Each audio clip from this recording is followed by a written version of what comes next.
어머니께서 예전부터 위염을 계속 앓으셨고 위염 때문에 이게 계속 위염이 계속 반복되다 보니까 만성적 위염이 됐고 점막도 얇아진 상태에서 좀 나이도 있으시고 하시다 보니까 소화력이 많이 떨어지신 것 같으세요.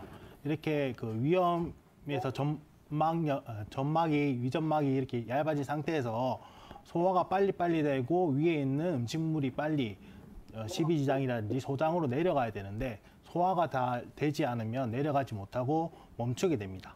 그렇게 되면 더 얇아진 점막에 계속 자극을 일으키게 되고 그렇게 되면 속쓰림이라든지 이런 증상이 계속 발생하게 되는 것이죠. 그래서 일단 첫 번째로 위점막을 보호하기 위해서는 뭐 양배추즙이라든지 아니면 브로콜리즙 아니면 감자즙 같은 거를 좀 드시고 그래서 위점막을 보호할 수 있는 것을 하시고 그리고 이제 소화가 잘 되기 위해서는 소화는 이제 부교감 신경이 소화하는 위장관으로 혈액 공급도 하고 소화시키는 역할을 하는데 이렇게 스트레스라든지 아니면 긴장 그리고 화를 내다든지 이렇게 흥분하게 되면 교감 신경이 항진되어서 이렇게 소화 기능을 감소시킵니다. 그래서 지금은 나이도 있으시기 때문에 스트레스 같은 거 피해 주시고 그리고 위장관 소화를 좀 도와줄 수 있고 좀 보호해 줄 수 있는 반백천에다가 뭐 용환육 뭐 이런 걸 더 넣어서 같이 한약을 좀 복용해서 위장관 소화를 더 활발하게 하시면 아마 이제 속쓰림 같은 거는 많이 해소되실 것 같습니다.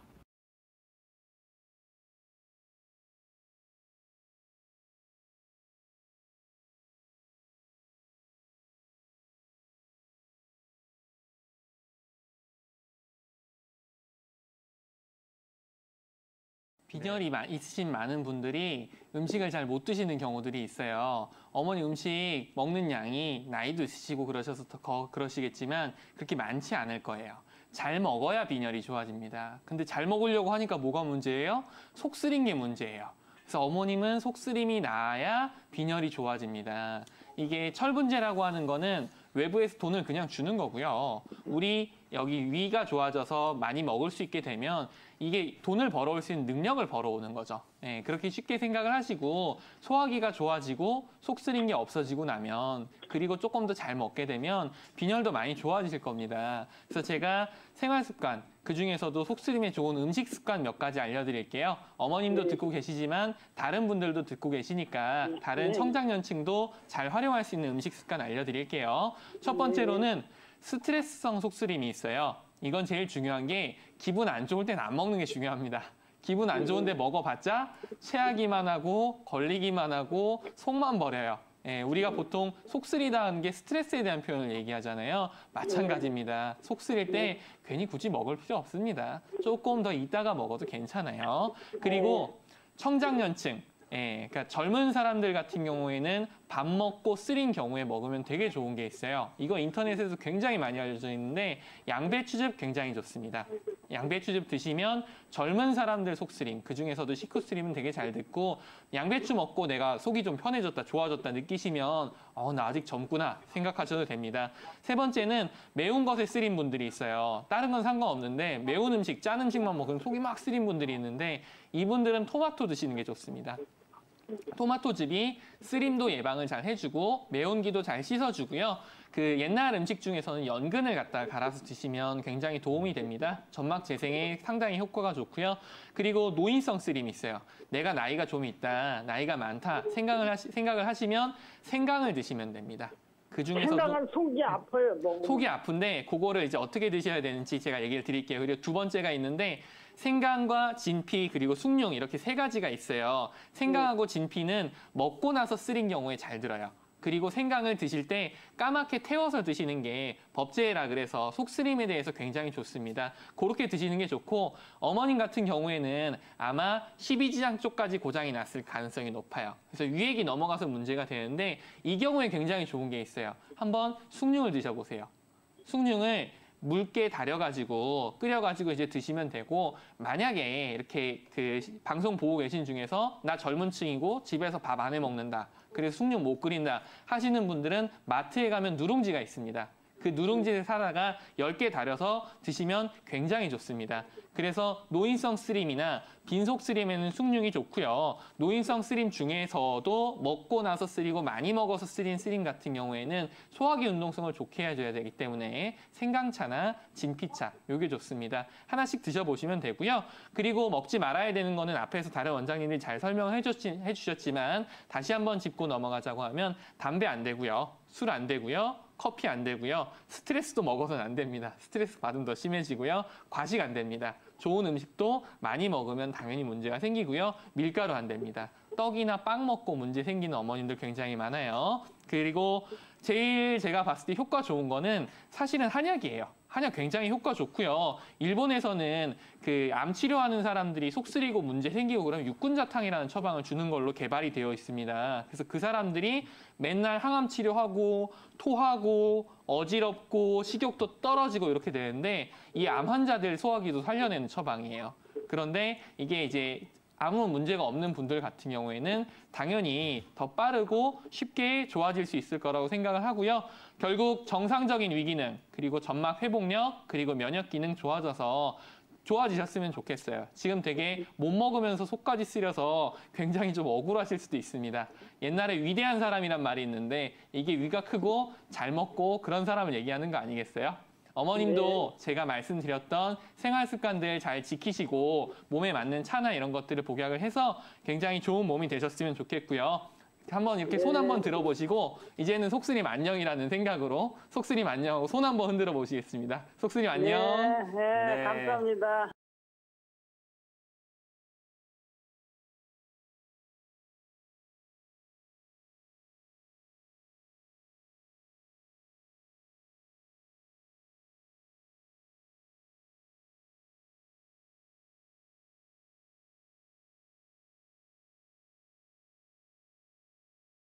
어머니, 네, 예. 그 예전부터 꾸준하게 오랫동안 드시고 계셨던 약은 혹시 없으세요? 아유, 양양 많죠. 예, 어떤 게 있으세요? 많아요. 많아요. 예. 그 보통 위궤양을 앓고 계신 분들한테 여쭤보면 한 최소 2년이나 3년, 많게는 10년 동안 양약을 복용을 꾸준하게 해오고 있다라고 말씀하시는 분들이 많이 계시더라고요. 네, 무슨 말씀이냐면 지금 어머니께서도 예전에 빈혈로 철분을 복용하면서 위가 심하게 깎이는 느낌을 받았음 이후에 위장의 뭐 기능이라든지 아니면 통증이 더 심해졌다고 말씀을 하신 거잖아요. 네. 전에도 먹다가 그래서 안 먹었거든요. 그 철분제를. 그랬더니 피가 부족하다고 그래가지고. 예. 그 아까 어머니가 말씀하셨던 것처럼 뭐 평상시에 갑자기 어지럽고 울렁거려서 병원에 입원하셨다고 그것 때문에 철분제를 드셨겠죠. 네, 예. 어쨌든 드시고 계시는 양약이 많으면 많을수록 사실 소화에는 도움이 되는 게 거의 없습니다. 예. 그리고 철분제에도 이제 물론 철분제에 많은 이제 뭐랄까 브랜드가 있잖아요. 예. 철분제 약 중에서도 소화 기능에 그렇게 부담이 안 되는 약도 물론 있지만 부담이 되는 철분제가 사실 많습니다. 그래서 어머니가 철분제를 복용하셔서 그렇게 증상이 더 악화되신 거예요. 그래서 제가 말씀을 드리고 싶은 거는 지금 이미 어느 정도 이제 나이가 있기 때문에 물론 꼭 드셔야 될 양약이 있습니다. 그 약은 이제 가까운 내과나 아니면 이제 한의원 가셔서 꼭 드셔야 될 약인지 아닌지를 먼저 구별을 하셔야 돼요. 이 약은 계속 드셔야 됩니다. 그럼 그것만 남기시고 나머지 좀 불필요한 거 아니면 좀 부가적인 약들은 좀 최대한 안 드시는 게 위장의 회복에는 오히려 더욱 좋습니다. 무슨 말씀인지 아시겠죠? 가급적이면 안 먹으려고요. 예, 맞습니다.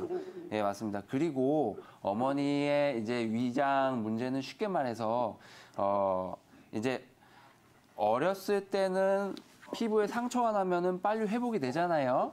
네. 예, 근데 이제 나이가 들어갈수록 피부에 상처가 나면 회복이 정말 느리잖아요.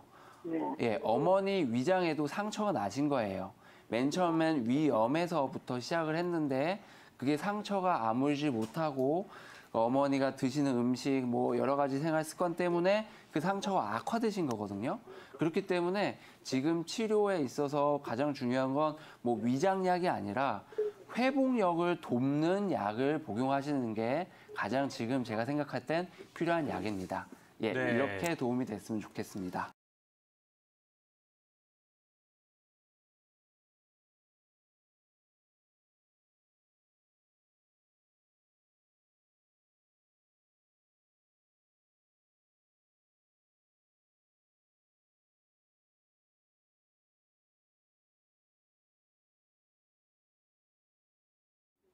네, 안녕하세요, 어머니.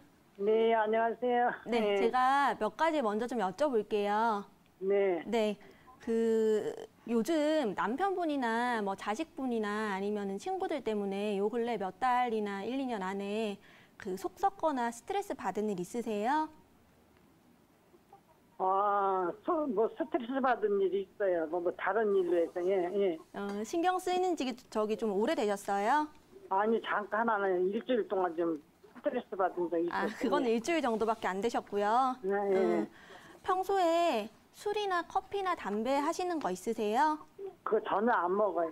술, 커피, 담배는 전혀 안 하시고 예. 주로 밥으로 식사하세요? 빵떡 같은 거 많이 드세요? 밥을 주로 먹고요. 네. 뭐 밀가루는 어쩌다 먹고 그래. 밀가루 속이 좀 안 가끔 좋아서 드시고? 잘 안 먹어. 예. 속이 안 좋아서 네. 반찬은 주로 어떤 걸로 같이 식사하실까요? 야채 종류 주로 먹어요. 채소 종류? 김치 같은 거, 예. 김치나 장아찌나 이런 거 좋아하세요? 장아찌는 안 먹어. 예. 그러면 그냥 채소 반찬에 밥만 평소에 드세요? 네. 평소에 드시는 편이시고 네. 밤에 잠 잘 못 주무시지는 않으세요? 아니, 잘 그냥 보통이에요. 예. 수면 양호하시고요. 예. 기운 많이 딸리거나 어지럽거나 하는 건 없으세요? 아이고, 막 토하고 어지럽고 네. 막 그래서 병원 입원했었어요, 이번에. 토하고 어지럽고 해서 병원 입원하셨고 네. 지금 위궤양 있기 전에는 어지럽거나 기운 많이 딸리거나 하신 적 있으셨어요? 그런 건 없었어요. 예. 평소에는 괜찮으셨고요. 네. 어머니 제가 증상을 좀 이렇게 쭉 들어보니까 지금 말씀하시는 부분이 증상이 좀 이렇게 정확하게 나오지는 않는데 네. 위궤양이 발생하는 원인이 이제 크게 두 가지 정도가 있어요. 첫 번째 위궤양이 잘 발생하는 원인은 이게 스트레스를 많이 받거나 짜증나거나 화나는 일이 잘 있거나 하면 이제 내가 몸에서 위산이 좀 많이 분비가 돼요. 그래서 위산이 많이 분비가 되면서 그 위산이 위벽을 소화관을 이렇게 좀 공격해서 헐게 만드는 경우가 있고요. 그리고 내가 몸이 평소에 많이 약하다, 잘 못 먹는다. 지금 보니까 평소에 식사를 거의 밥이랑 채소 반찬밖에 거의 안 드시더라고요. 고기나 생선이나 이런 거 평소에 잘 안 드시죠? 먹긴 먹어도 잘 안 먹어요. 잘 안 드시죠? 그래서 이게 아마 몸 안에 영양분이나 이런 것들이 좀 충분하지 못하신 것 같아요. 그러면 위산이 많이 안 나와도 위벽이 정상적이면 도톰하고 이제 튼튼하고 위벽에 점막이 점액이 이렇게 잘 충분하게 있어야 위산이 안 허는데 이제 영양이 충분하지 못하고 몸이 약한 사람들은 위벽이 이렇게 시들고 말라져 있어요. 점액도 충분히 분비가 안 되고 그래서 정상적인 위산이 나와도 위벽이 잘 허는 경우가 있어요. 그래서 제가 보기에는 어머니 일단 식사를 조금 밥이랑 채소 반찬만 드시지 마시고 좀 골고루 영양 있게 하시면서 한의원에 가서 진맥 받아보시고요. 소화 잘 되고 흡수가 잘 되는 되게 좋은 한약이 있거든요. 그래서 진찰 받으시고 한약 처방 받으셔서 한 3개월 정도 꾸준히 복용하시면 소화도 잘 되고 속도 안 쓰리고 편안하실 거예요. 가까운 한의원에 가서 꼭 진찰 받아보세요.